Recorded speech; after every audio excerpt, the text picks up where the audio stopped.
फातिहा।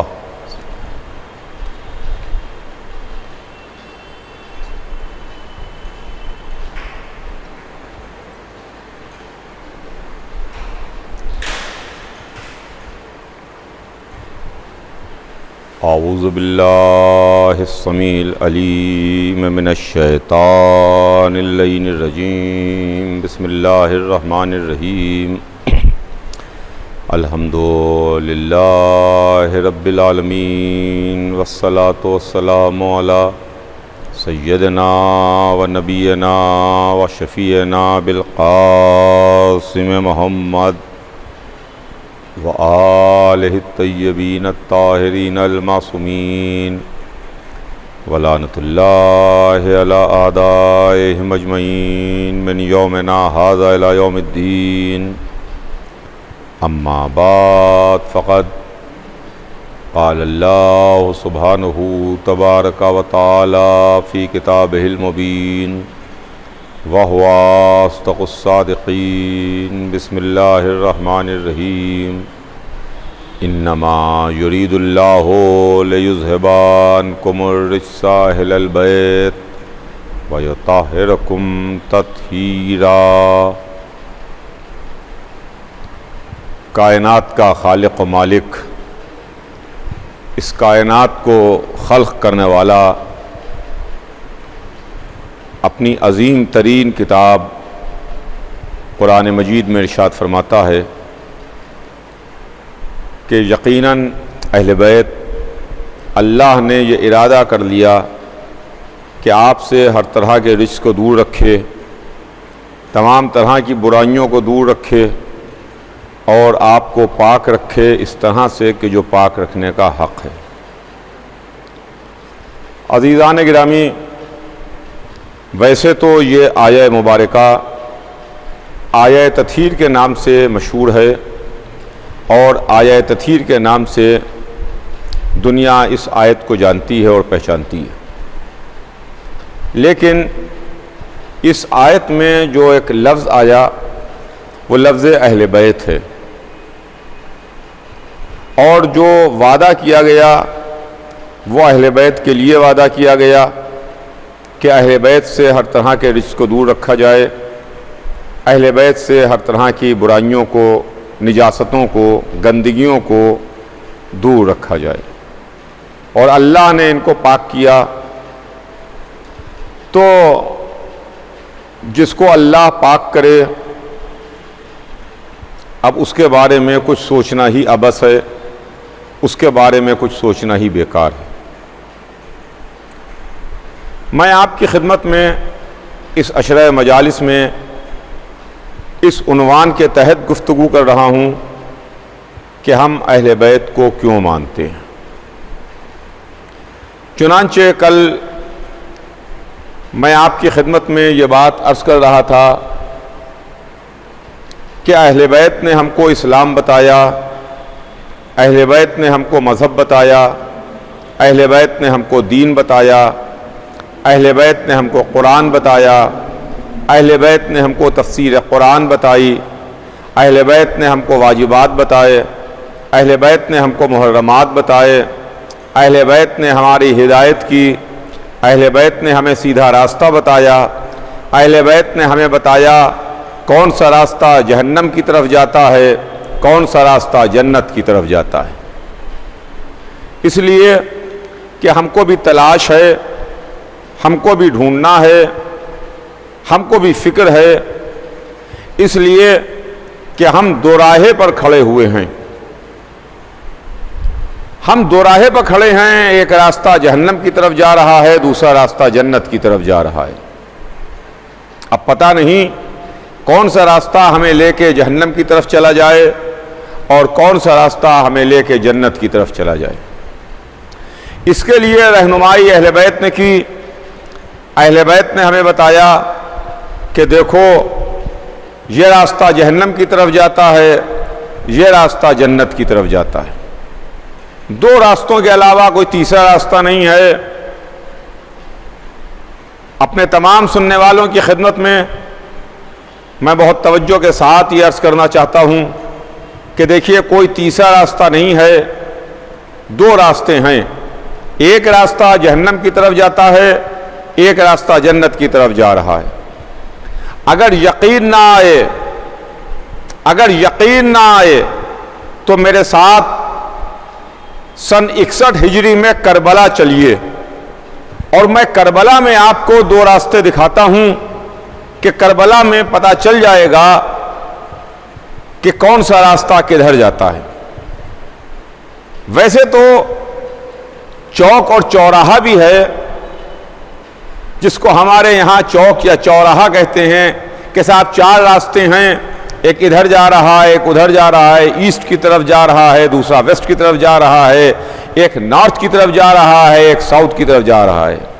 6 रास्ते हैं, 7 रास्ते हैं। इसी बंबई शहर में 7 रास्ता भी है, 7 रास्ते, 7 रास्ते। तो 4 रास्ते हों, 6 रास्ते हों, 7 रास्ते हों, मुझे उससे कोई बहस नहीं है, लेकिन आखिरत में 2 ही रास्ते हैं। इंसान के वास्ते सिर्फ 2 रास्ते हैं, एक रास्ता जहन्नम का रास्ता है, एक रास्ता जन्नत का रास्ता है। करबला में, तपते हुए सहरा में, डेजर्ट और रेगिस्तान में, यहां भी 2 ही रास्ते थे, 2 ही तबके थे, 2 ही ग्रुप थे, 2 ही नजरिए थे, 2 ही तरह के अफराद थे। करबला में कोई गैर मुस्लिम नहीं था, करबला में कोई काफिर नहीं था, करबला में कोई मुशरिक नहीं था, करबला में कोई यहूदी या ईसाई या मजूसी नहीं था। करबला में सब के सब मुसलमान थे, सब ला इलाहा इल्लल्लाह कहने वाले, सब मोहम्मद रसूलुल्लाह कहने वाले, सब नमाजी, सब के सब रोज़ादार, सबके चेहरों पर दाढ़ियाँ, सबके माथों पर गट्टे, सब कुरान को मानते थे, सब बज़ाहिर काबे को मानते थे, सब बज़ाहिर क़यामत के मानने वाले थे। यानी जो इनके चेहरों पर बोर्ड लगा हुआ था, जो इनके चेहरे नजर आ रहे थे, वो खालिस मुसलमानों वाले, जहां पर नमाजें भी हैं, रोज़े भी हैं, हज भी हैं, कुरान भी है, तिलावत भी है, काबा भी है। लेकिन फिर जब सब एक हैं, सब नमाजी, सब रोज़ादार, सब हाजी, सब अल्लाह को मानने वाले, सब रसूल अल्लाह को मानने वाले, सब के सब क़यामत के कायल, तो फिर 2 अलग अलग क्यों हैं? 2 अलग अलग खेमे क्यों लगे हुए हैं? 2 अलग अलग तरह के लोग क्यों अलग अलग बैठे हुए हैं? सबको एक साथ में रहना चाहिए था, सबको एक खेमे में बैठना चाहिए था, सबको एक छत के नीचे आना चाहिए था। ये अलग अलग क्यों हैं? तवज्जो चाहूंगा अज़ीज़ान गिरामी, करबला में हमको पता चलेगा, करबला ने हमको बताया कि देखो रास्ते 2 हैं, एक रास्ता जहन्नम का रास्ता है, एक रास्ता जन्नत का रास्ता है, एक रास्ता दोज़ख का रास्ता है, एक रास्ता जन्नत का रास्ता है। सब ला इलाहा इल्लल्लाह कहने वाले, सब मोहम्मदुर रसूलुल्लाह कहने वाले, सब काबे को मानने वाले, सब कुरान को मानने वाले, सब नमाजी, सब रोज़ादार, सब हाजी, सब मुसलमान, तो फिर एक छत के नीचे क्यों नहीं आ गए? उनका नहीं, आप समझे नहीं, आपको मालूम नहीं है, आपने जाहिर देखा लेकिन इसको ऊपर गौर नहीं किया आपने। 2 तरह के मुसलमान हैं, मगर 2 तरह के मुसलमानों में 2 अलग अलग तरह के मुसलमान हैं। एक वो मुसलमान हैं कि जो उम्मत के बताए हुए रास्ते पर चल रहे हैं, दूसरे वो मुसलमान हैं जो इतरत के बताए हुए रास्ते पर चल रहे हैं। एक वो मुसलमान हैं जिनका खलीफा यजीद है, जिनका रहबर यजीद है,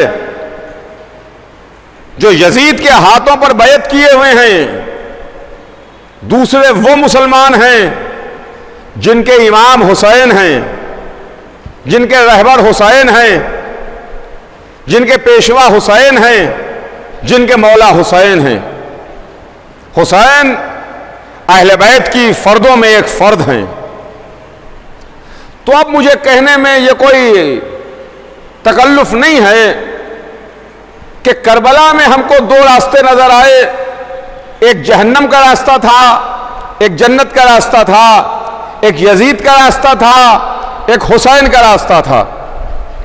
करबला में हमें दो सरदार मिले, एक उमर साद और एक हुर। दो लश्कर हैं, दो रास्ते हैं, दो सरदार हैं। एक सरदार एक रास्ते पर चला, दूसरा सरदार सुबह आशूरा दूसरे रास्ते पर आ गया। दो सरदार दो रास्तों पर अलग अलग चले। एक सरदार के सामने मुल्क रय की गवर्नरी थी, दूसरे सरदार के सामने हुसैन के दर पर आकर के हुसैन के कदमों पर सर रख करके जन्नत थी।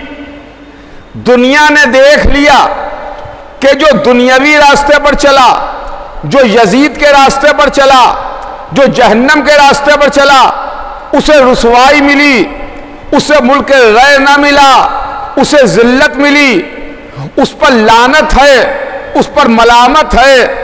आज कोई उमर साद की तारीफ नहीं करता, लेकिन जो रास्ता हुसैन का रास्ता था, जो रोशनियों का रास्ता था, जो जन्नत का रास्ता था, दूसरा सरदार जब हुसैन के रास्ते पर चला तो उसको फातिमा जहरा का रुमाल मिल गया, हुसैन का दामन मिल गया, हुसैन का जानू मिल गया, और उसको सुबह कयामत तक के वास्ते सलाम मिल रहे हैं। अजीजान गिरामी, हम अहले बैत के गुलाम हैं, अहले बैत के मानने वाले हैं, उनसे अकीदत और मोहब्बत रखने वाले हैं। हमने अपने लिए जो रास्ता मुंतखब किया, हमने अपने वास्ते जो रास्ता चुना, वह अहले बैत का रास्ता था। हम अहले बैत को क्यों मानते हैं?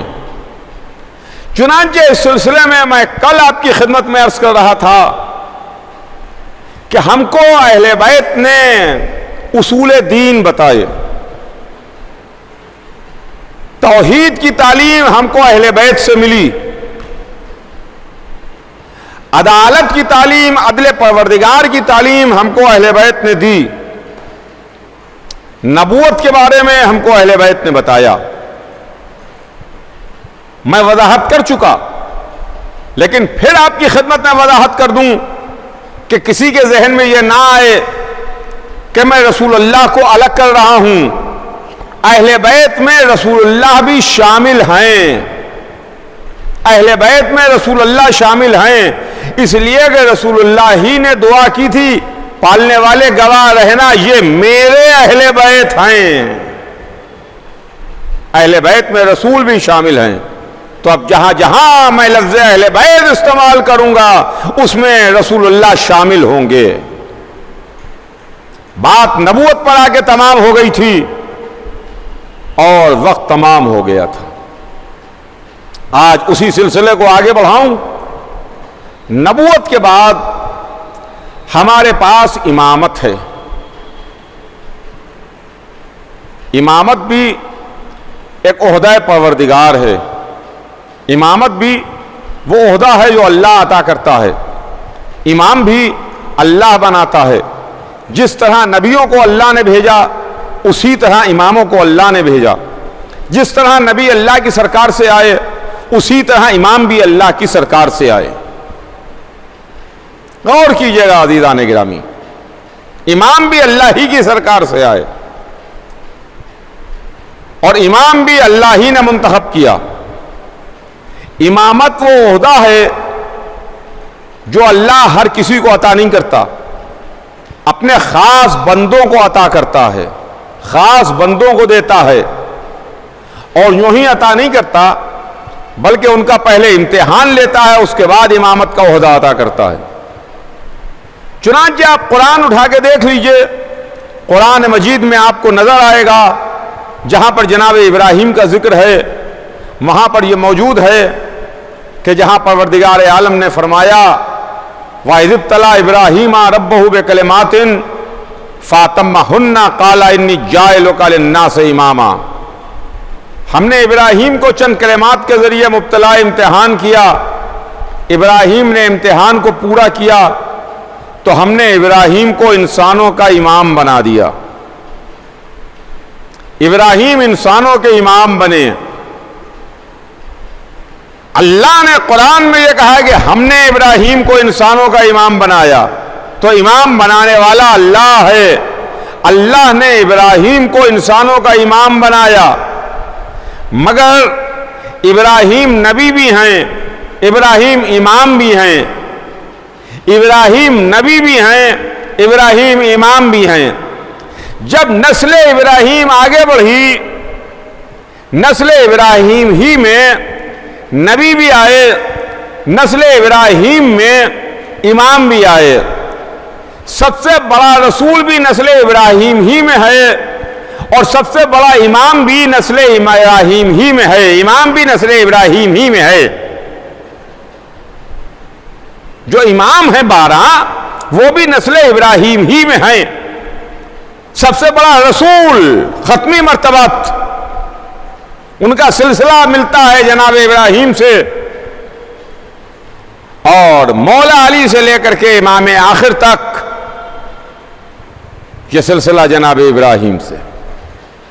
लेकिन इब्राहिम इंसानों के इमाम हैं, इब्राहिम छोटे नबी हैं।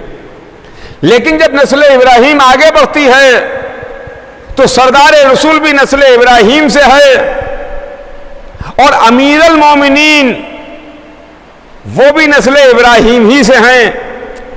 इमाम मुबीन भी नस्ल इब्राहिम से है। इमामत ओहदा परवरदिगार है।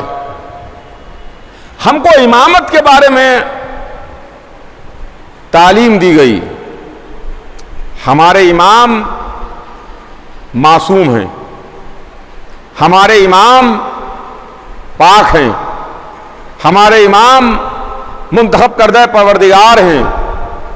हमारे इमाम वो हैं जिनको हम इमाम मानते हैं, जो अल्लाह की तरफ से मजहब की हिफाजत करने के वास्ते आए, जिन्होंने अल्लाह की तरफ से आकर के दीन की हिफाजत की, दीन को फैलाया भी है, दीन को पहुंचाया भी है, दीन को बचाया भी है।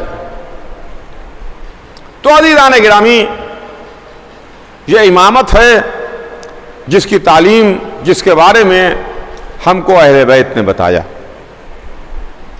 जब इमामत के बाद आखिरी मंजिल आई क़यामत की, उसूल दीन में आखिरी क़यामत है, तो क़यामत के बारे में भी हमको अहले बैत ने बताया। देखिए, ये वो चीज है जो अभी आई नहीं है। नबूवत आई, आखिरी रसूल आ करके हमारे दरमियान से रुखसत हो गया। इमाम तशरीफ लाए, 11 तशरीफ लाए जिनको शहीद कर दिया गया।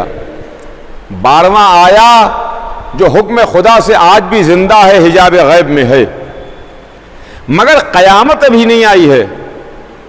क़यामत के बारे में हमको बताया गया, क़यामत के बारे में हमको रसूल ने बताया, क़यामत के बारे में हमको मजहब ने बताया, क़यामत के बारे में हमको कुरान ने बताया। चुनांचे कुरान कहता है बिस्मिल्लाहिर्रहमानिर्रहीम, फ़इज़ा ज़ुल्ज़िलतिल अर्ज़ु ज़िल्ज़ालुहा, वो दिन जिस दिन जमीन जोर से हिला दी जाएगी, कस के जमीन को हिला दिया जाएगा। सुनिए, क़यामत का तज़किरा है, जिस दिन जमीन को कस के हिलाया जाएगा। जब जोर से हिलाई जाएगी तो एक इंसान जमीन पर हाथ रख के कहेगा कि जमीन तुझे क्या हो गया है।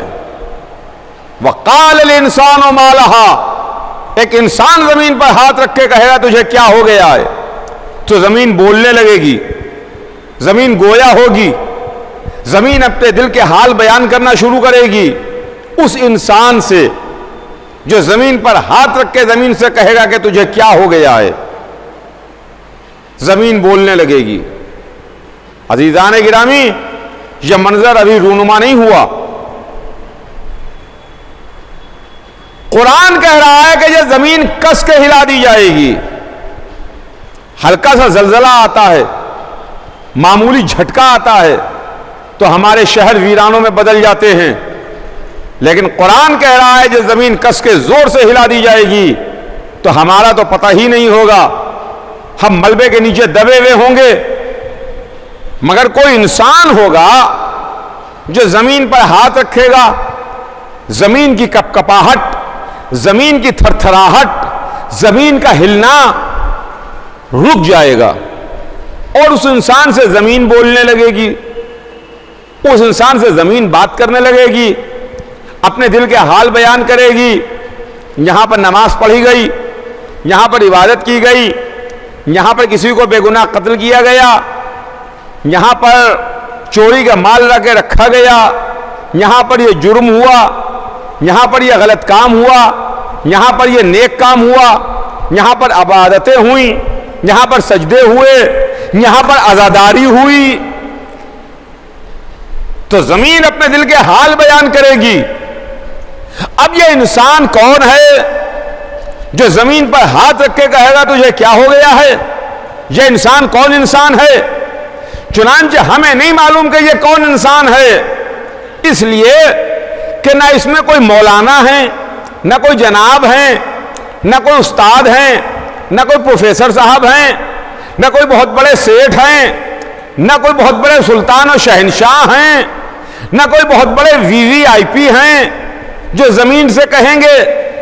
चुनांचे तफसीर अहले बैत में है कि इस इंसान से मुराद मौलाए कायनात अली इब्ने अबी तालिब अलैहिस्सलाम होंगे, जो जमीन से कहेंगे कि तुझे क्या हो गया है। जमीन अपने दिल के हाल बयान करेगी। अब समझ में आया कि हम अली को अबू तुराब क्यों कहते हैं, अली अबू तुराब क्यों कहलाते हैं। हाँ अज़ीज़ान गिरामी, अहले बैत ने हमको उसूल दीन बताए, अहले बैत ने हमको अल्लाह के बारे में बताया, अहले बैत ने हमको क़यामत के बारे में बताया। उसके बाद तारीख आगे बढ़ती है। मजहब में उसूल दीन के बाद जो दूसरी चीज आती है वो फुरूअ दीन है।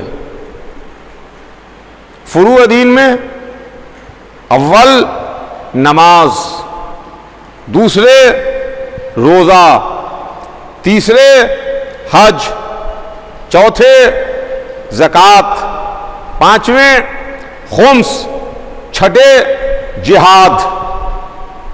ये फुरूअ दीन है जिसमें अव्वल नमाज है, अव्वल नमाज है। बेशक मैं कल की मजलिस में अर्ज कर चुका कि नमाज का तरीका और सलीका हमको अहले बैत ने बताया। हम नमाज पढ़ते हैं मगर हमारे दिल में खौफ नहीं होता। जब अली नमाज पढ़ते थे तो उनके दिल में खौफ खुदा होता था, हाथ पैरों में राशा होता था। लेकिन एक नमाजी ऐसा भी था, एक नमाजी ऐसा भी था कि जिसने दोनों तरफ रसूल के साथ रुख करके नमाज पढ़ी। अल मुसल्ली मान नबी इला क़िबलतैन, ये अली हैं जिन्होंने दो क़िबलों की तरफ रुख करके रसूल के साथ नमाज पढ़ी। आपको मालूम है कि पहले जो रुख होता था, जो पहला क़िबला था वो बैतुल मुक़द्दस था। सरकार रिसालत बैतुल मुक़द्दस की तरफ रुख करके नमाज पढ़ते थे। आज काबे की तरफ रुख करके नमाज होती है, लेकिन शुरू में इब्तिदा में बैतुल मुक़द्दस की तरफ रुख करके नमाज होती थी। रसूल नमाज पढ़ रहे हैं, रसूल के पीछे अली हैं जो पीछे नमाज पढ़ रहे हैं। रसूल का रुख बैतुल मुक़द्दस की तरफ है कि ऐसे आलम में, ऐसी कैफियत में, ऐन नमाज के आलम में जनाब जिब्राइल तशरीफ लाए और रसूल की खिदमत में हाजिर होकर कहा कि अल्लाह ने बात तोहफा दुरूद और सलाम के कहलवाया है कि आप क़िबले का रुख तब्दील कर दीजिए, अब बैतुल मुक़द्दस से काबे की तरफ अपना रुख मोड़ लीजिए। बैतुल मुक़द्दस से काबे की तरफ आपका रुख मुड़ जाए। हुक्म आया था, रसूलुल्लाह ने फौरन हुक्म की तामील की। रसूल ने अपना रुख मोड़ा, ऐन नमाज के आलम में बैतुल मुक़द्दस की तरफ से काबे की तरफ रुख हो गया। अभी तक क़िबला अव्वल बैतुल मुक़द्दस की तरफ रुख करके नमाज पढ़ रहे हैं। तवज्जो चाहूंगा दीदान गिरामी, मेरी तरफ ध्यान रखिएगा कि बैतुल मुक़द्दस की तरफ रुख करके नमाज पढ़ रहे हैं। जिब्राईल अमीन रसूलुल्लाह की खिदमत में आए हैं। आयन आलम नमाज में रसूल से कहा, रसूल नमाज पढ़ रहे थे, यकीनन कोई ना कोई टेक्स्ट होगा जिसको अदा कर रहे होंगे। पता नहीं रसूलुल्लाह कोई सूरे की तिलावत फरमा रहे थे, पता नहीं रसूलुल्लाह कौन से जुमले थे नमाज में, कौन सा टेक्स्ट था, कौन सी दुआ थी जिसके कलिमात रसूलुल्लाह की ज़बान मुबारक से जारी थे कि रसूलुल्लाह ने अपना रुख फौरन उसी लम्हे तब्दील किया और बैतुल मुक़द्दस से खाने काबा की जानिब रुख मोड़ा। लेकिन देखने वालों ने देखा कि सिर्फ और सिर्फ रसूल का ही रुख नहीं मोड़ा, बल्कि रसूल के पीछे जो नमाज पढ़ रहा था उसने भी अपना डायरेक्शन चेंज किया, उसने भी अपना रुख मोड़ा। रसूल का रुख मुड़ा और रसूल के साथ साथ अली का रुख भी मुड़ा, अली का रुख भी मुड़ा। एक साथ दो लोगों ने अपना रुख चेंज किया। रसूल ने रुख चेंज किया, अली ने अपना रुख तब्दील किया। अब यहां पर 1 मिनट के वास्ते ठहरिए, आप रुकिए, गौर कीजिए, तज्जिया कीजिए, एनालिसिस कीजिए। वही तो रसूल पर आती है। मुसलमान बड़े जोर शोर से कहता है, अरे साहब वही किसी गैर पर नहीं आती है, वही तो रसूल पर आती है। आवाज मलक रसूल सुनता है। मैंने कहा बेशक बेशक, मैं इस वक्त इस बहस में नहीं पढ़ना चाहता कि वही सिर्फ और सिर्फ नबी पर आती हो या रसूल पर आती हो और किसी पर नहीं आती हो, वरना इस मसले को तो कुरान ने अलग वाज़े कर दिया, ये कह करके वाह है ना अला उम्मे मूसा, हमने मूसा की मां पर वही नाजिल की। वो अलग चैप्टर है, इस वक्त वो जेर बहस नहीं है। क्या साहब वही तो नबी पर आती है, रसूल पर आती है। मैंने माना कि वही नबी पर आई, वही रसूल पर आई। जिब्राइल ने हुजूर सवारे कायनात की खिदमत में अर्ज किया कि अल्लाह ने हुक्म दिया है कि डायरेक्शन चेंज कर दीजिए, किबले का रुख चेंज कर दीजिए। रसूल चेंज करें, रसूल के साथ साथ अली ने क्यों चेंज किया, अली ने क्यों अपना रुख तब्दील किया? तो आपको दो बातों में से एक बात मानना पड़ेगी, एक बात मानना पड़ेगी। दो बातें हैं मेरी नजर में, उसमें से एक बात आपको मानना पड़ेगी। या तो ये मानिए, या तो आपको ये मानना पड़ेगा कि आवाज जिब्राइल रसूल के साथ साथ अली भी सुन रहे थे।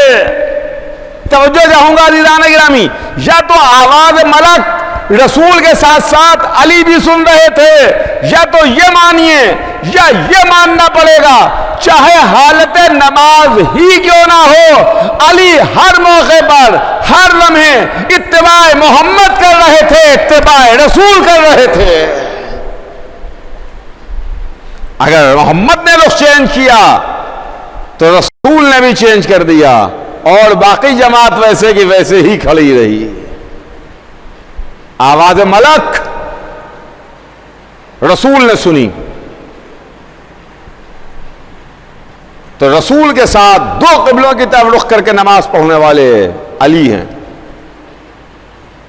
नमाज अगर समझना है तो अहले बैत से समझिए। नमाज के बाद रोजा, अहले बैत ने हमको रोजे का तरीका और सलीका बताया। हम भी रोजा रखते हैं, रमजान आता है, हम पर रोजा वाजिब है, हमने रोजा रखा। इफ्तार के वक्त इफ्तारी खाई पेट भर के, सहरी में भरपेट सहरी की और उसके बाद फिर अगला रोजा रख लिया। लेकिन अगर किसी वजह से आंख नहीं खुली और सहरी में सोते रह गए तो दिन भर मिजाज खराब है, तबीयत भारी है, इसलिए कि आज हमने सहरी नहीं की है, आज हमारा रोजे पर रोजा हो गया। इफ्तार में खाया, पेट भर के खाया, खूब खूब खाया, रात को खाना भी नौश किया, लेकिन अगर सहरी नहीं की तो दिन भर सर भारी है, तबीयत खराब है, बात बात पर झड़क रहे हैं, इसलिए कि आज रोजे पर रोजा हो गया। अजीजान गिरामी, अगर रोजे पर रोजा रखा है तो अहले बैत ने, रोजे पर रोजा रखा तो अली ने, रोजे पर रोजा रखा तो फातिमा जहरा ने, रोजे पर रोजा रखा तो हसन ने, रोजे पर रोजा रखा तो हुसैन ने। जहां मुसलसल 3 दिन तक रोजे रखे और अपनी रोटियां साहिल को दे दी, खुद नमक और पानी से इफ्तार किया, दूसरे दिन अपनी रोटी साहिल को दे दी, नमक और पानी से इफ्तार किया, तीसरे दिन अपनी रोटी साहिल को दे दी, नमक और पानी से इफ्तार किया। न शिकवा है, न शिकायत है, न माथे पर शिकन है, शुक्र परवरदिगार है। 3 दिन तक रोजों पर रोजे रख करके अपनी रोटियां मिस्कीन और यतीम और असीर को देके शुक्र के सजदे किए। अल्लाह को इन अहले बैत के रोजे इतने पसंद आए कि इसके बदले में इन्हें जन्नत और हरीरे जन्नत का मालिक बना दिया। जन्नत और हरीरे जन्नत का मालिक बना दिया। रोजे अगर समझना है तो दरे अहले बैत पर आओ, नमाज समझना है तो दरे अहले बैत पर आओ। हम अहले बैत को क्यों मानते हैं? हमसे कोई पूछे, हमसे कोई सवाल करे,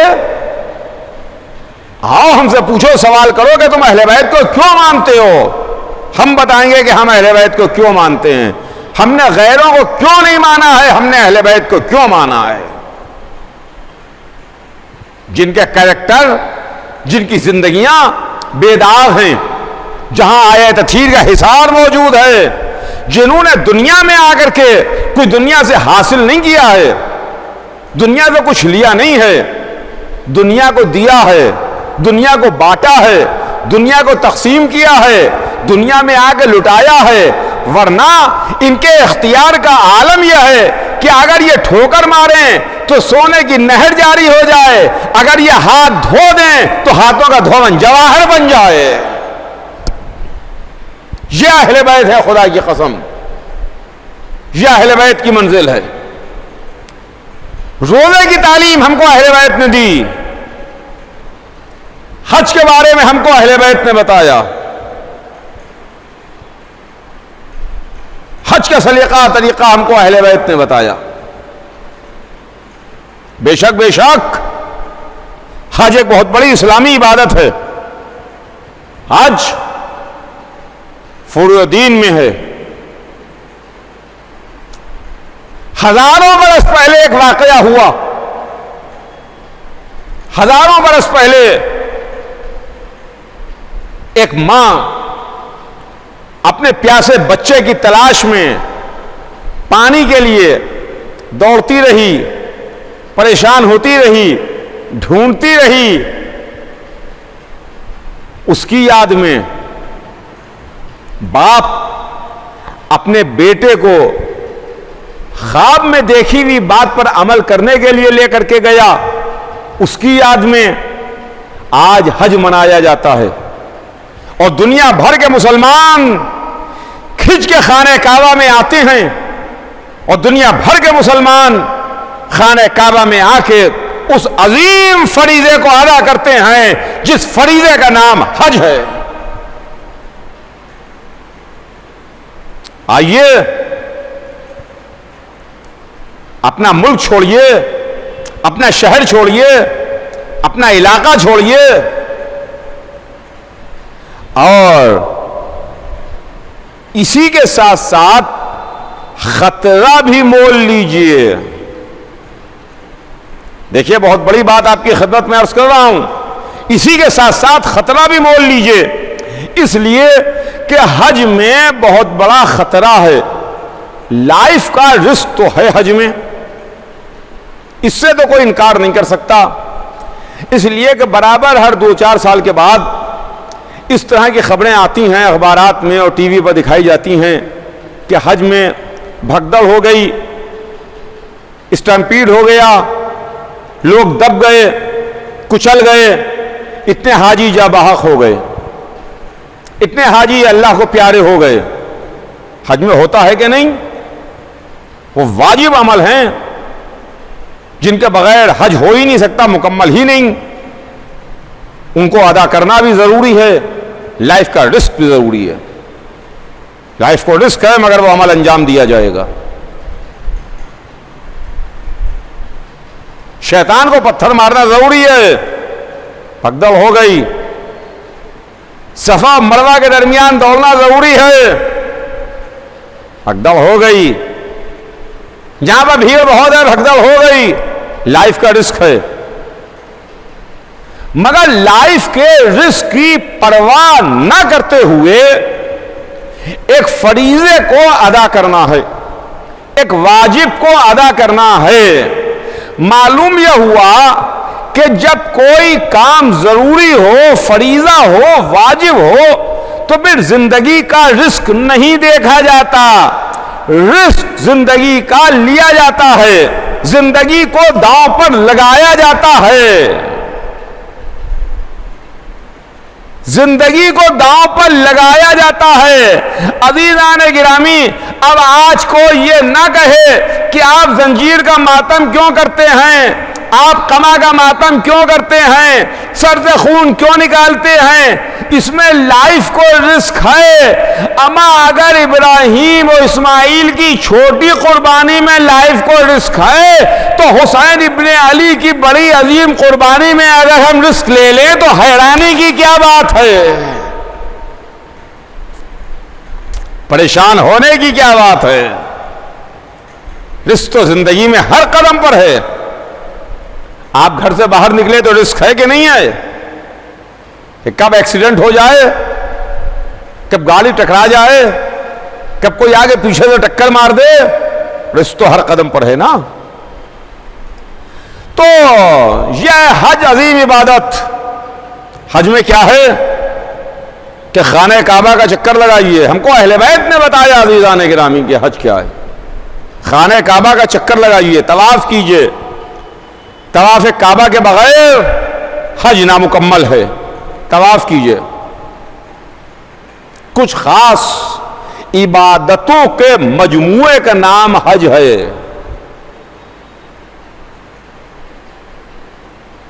कुछ खास इबादतों के मजमूए का नाम हज है। सफा मरवा के दरमियान क़याम अरफात, मिना वगैरह वगैरह, ये हज के अरकान में हैं। मगर उसमें कहीं पर दौड़ना है, कहीं सर मुंडाना है, कहीं कुर्बानी करना है, कहीं जाके शैतानों को पत्थर मारना है, कहीं पर जाके क़याम करना है एक रात।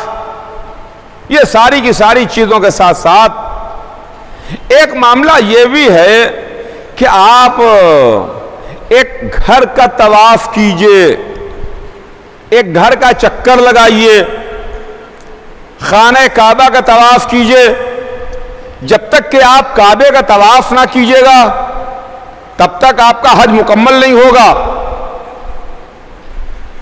हज अधूरा रह जाएगा अगर काबे का तवाफ ना किया। तो मैंने उलमा इस्लाम से कहा, हाजी हजरात से कहा, ए हुज्जाज किराम, ऐ उलमा इस्लाम, ये क्या कर रहे हैं आप? क्या आप एक खाली मकान है उसका तवाफ करा रहे हैं? एक खाली घर है उसका तवाफ करा रहे हैं? उसका तवाफ हो रहा है? कि आपको मालूम नहीं है यह मकान आम मकान नहीं है, यह घर आम घर नहीं है, यह अल्लाह का घर है, बैतुल्लाह है, अल्लाह का घर है। तो अल्लाह के घर का तवाफ हो रहा है। तो मैंने सवाल किया, क्या अल्लाह हज के जमाने में अपने घर में आ जाता है, काबे में आगे कयाम करता है, काबे में आगे कुर्सी पर बैठता है? तो उनका नहीं भाई, ऐसी बात नहीं है, काबे में नहीं आता, तवाफ नहीं करता और कुर्सी पर नहीं बैठता। अल्लाह तो हर जगह है, काबे के अंदर भी है, काबे के बाहर भी है। तो फिर काबे का तवाफ कैसा? कहा नहीं नहीं, बैतुल्लाह है, अल्लाह का घर है। तो एहतराम घर का यह है, उस घर का एहतराम यह है कि उस घर का तवाफ किया जाए, तभी हज मुकम्मल होगा। एहतराम काबा यह है कि काबे का तवाफ किया जाए।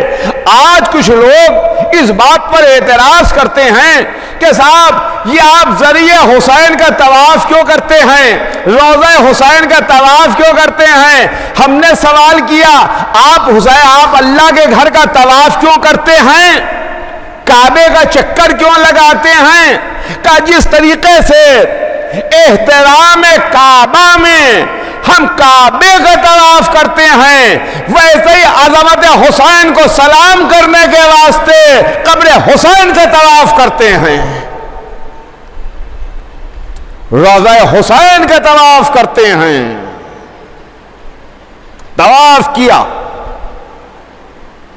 और तवाफ में एक पत्थर है, उस पत्थर के चूमने का हुक्म है कि आप वो पत्थर चूमिए, पत्थर को बोसा दीजिए। अगर करीब से हैं तो आप अपना दहन ले जाकर के उससे चूमिए, अगर आप दूर हैं तो अपने हाथ का इशारा करके उससे चूमिए। आपने इशारा किया हाथ का और हाथ का इशारा करके अपना हाथ चूम लिया, गोया आपने पत्थर चूम लिया। आपने हजर अस्वद को बोसा दे दिया, वो काबे में नस्ब है, काबे में लगा हुआ है, काला पत्थर है, ब्लैक स्टोन है। मैंने उलमा इस्लाम से सवाल किया कि पालने वाले, ये मेरी समझ में नहीं आता, इस्लाम तो बुत परस्ती मिटाने के वास्ते आया है, बुत परस्ती मिटाने के वास्ते आया है, ये क्या पत्थर चूमाया जा रहा है?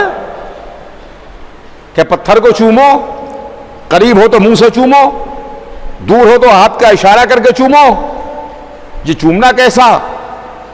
तो उन्होंने कहा कि आप समझे नहीं, ये पत्थर आम पत्थर नहीं है, ये स्टोन आम स्टोन नहीं है, ये जन्नत का पत्थर है, जन्नत से आया हुआ पत्थर है। अच्छा, अगर कोई जन्नत से पत्थर आ जाए तो उसका एहतराम यह है कि उसे चूमा जाए, उसे बोसा लिया जाए। तो अगर पत्थर जन्नत का हो तो उसका चूमना जरूरी है, तो जो जन्नत के जवानों का सरदार हो, जिनके लिए रसूल ने कहा हो कि अल हसन वल हुसैन सैयदा शबाब अहले जन्ना, हसन हुसैन सरदार हैं जवानान अहले जन्नत के। हज हमको अहले बैत ने बताया, रसूल ने हज करके बताया और इमामों ने हमको हज की तालीम दी, कैसे हज किया जाए। कैसे काबे में दुआएं पढ़ी जाएं, कैसे इबादत की जाए, इसकी तालीम हमको हमारे आइम्मा के ज़रिए से। तो हज, इसके बारे में हमको अहले बैत ने बताया। चौथे, हज के बाद ज़कात की मंजिल है। ज़कात में बेशक जो ज़कात अहले बैत ने निकाली, जो ज़कात अहले बैत ने दी, क्या कहना उस ज़कात का।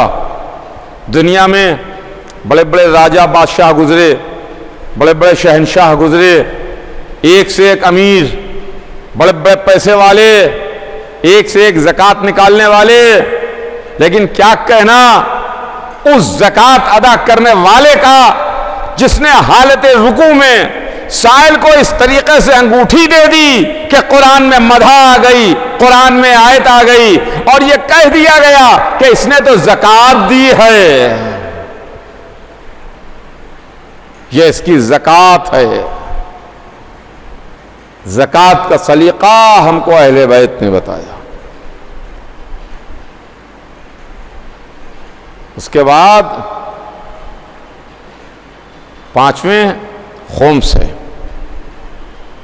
फुरूए दीन में खुम्स, खुम्स में भी अहले बैत का एक शेयर है, अहले बैत का एक हिस्सा है।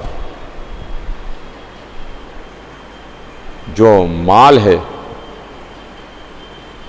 जो हमारी सेविंग है, जो हमारी बचत है साल भर की, उसका 1/5, उसका 5वां हिस्सा जो खुम्स है, उसमें अहले बैत का शेयर है, अहले बैत का हिस्सा है।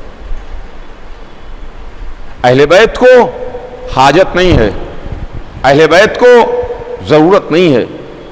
ये तो वो हैं जो मुल्क सुलेमान के बराबर ज़कात निकालते हैं, ये वो हैं जो जन्नत और हरीर जन्नत के मालिक हैं, लेकिन यह हमारे ही वास्ते इंतज़ाम किया गया है कि देखो उनके नाम पर शेयर निकालना, और जब आफताब इमामत पर्दे में चला जाए तो उनके नायब के हुक्म से उस दौलत को, उस पैसे को खर्च करो। आज कितने बड़े बड़े मजहबी काम हो रहे हैं, दुनिया भर में चलने वाले मदारिस जहां पर मजहब की तालीम दी जाती है, फ़िक़्ह अहले बैत की तालीम दी जाती है, मसाजिद हैं, इमाम बाड़े हैं, वगैरह वगैरह, और तमाम काम जो तलबा तालीम हासिल कर रहे हैं। हमारे वो जो हौज़ात हैं नजफ़ में और क़ुम में, ये सब कहाँ से चल रहे हैं? खुम्सी के पैसे पर तो है। दुनिया भर में जो इजाज़े तक़सीम होते हैं, बड़े बड़े काम हो रहे हैं, खुम्सी के पैसे पर तो हैं। ये सारे काम किसकी दौलत पर हो रहे हैं? यानी ये इमाम ही का पैसा है जिसके ज़रिए से आज दुनिया चल रही है और काम हो रहा है। खुम्स के बाद मंजिल जिहाद की है। जिहाद, जिहाद को आज मुसलमानों ने बदनाम कर दिया। जिहाद बदनाम हो गया। जिहाद एक अजीम इबादत है, सुनिएगा, जिहाद एक अजीम इबादत का नाम है। जिहाद हमारे यहां मक्तबा अहले बैत में, फ़िक़्ह जाफरी में जिहाद, इसकी परमिशन हर एक नहीं दे सकता। चूंकि जिहाद में इंसानी जान का मामला है, लिहाजा हमारे यहां फ़िक़्ह अहले बैत में, फ़िक़्ह जाफरी में, मक्तबा अहले बैत में, हम शियों के यहां जिहाद का हुक्म कोई मुल्ला नहीं दे सकता। जिहाद का हुक्म सिर्फ और सिर्फ इमाम मासूम दे सकता है। जिहाद की परमिशन इमाम के अलावा कोई दूसरा नहीं दे सकता। हमारे यहां जो आखिरी जिहाद हुआ वो आज से 1400 बरस पहले 10 मुहर्रम सन 61 हिजरी को हुआ। 10 मुहर्रम सन 61 हिजरी के बाद उस दिन से लेकर के आज तक हमारे पास जिहाद नहीं है। हम लड़ाइयों को जिहाद का नाम नहीं देते, हम दहशतगर्दी को जिहाद का नाम नहीं देते, हम दहशतगर्दाना हमलों को जिहाद का नाम नहीं देते, हम बेगुनाह इंसानों पर जुल्म करने को जिहाद का नाम नहीं देते, हम बस्तियों के उजाड़ने को जिहाद का नाम नहीं देते, हम छोटे छोटे बच्चों को बच्चों के यतीम होने को जिहाद का नाम नहीं देते, हम औरतों का सुहाग उजड़ने को जिहाद का नाम नहीं देते। हमारे पास जिहाद है मगर इमाम मासूम के हुक्म से है, इमाम मासूम की मर्जी से है। जिस तरीके से एक क्वालिफाइड और ट्रेन डॉक्टर सर्जन ऑपरेशन करता है, हर हमाशुमा ऑपरेशन नहीं कर सकता। जो एमबीबीएस एमएस हो, कम से कम जो एमएस की डिग्री रखता हो कम से कम, या एमबीबीएस हो, उसी को यह हक हासिल है कि वो ऑपरेशन कर सके, उसी को यह हासिल है हक कि वो ऑपरेट कर सके मरीज को। इसी तरीके से हमारे मजहब में भी जिहाद ये सिर्फ इमाम की मर्जी से है, इमाम के हुक्म से है। बस अज़ीज़ान गिरामी, वक्त तमाम हो गया, बात तमाम हो गई। कल इंशाअल्लाह इसके आगे बात अर्ज करूंगा। आज बस बात तमाम। और अब क्या अर्ज करूं, क्या अर्ज करूं। रोने के वास्ते साल भर मजलिसों में मसाइब पढ़े जाते हैं, अहले बैत के गम का जिक्र होता है, उनकी मुसीबतों का तस्करा बयान किया जाता है, करबला के वाक़यात बयान किए जाते हैं। मगर क्या इन अय्याम में भी, क्या इन रातों में भी, क्या इन दिनों में भी कुछ पढ़ने की ज़रूरत है तब आंखों से आंसू निकले? कुछ बयान करने की ज़रूरत है तब हुसैन पर आंसू बहे? क्या रोने के लिए यह काफ़ी नहीं है कि आज 5वीं रात आ गई? ये 5वीं रात हम मातम करते हैं ज़ैनब के उन लाडलों का।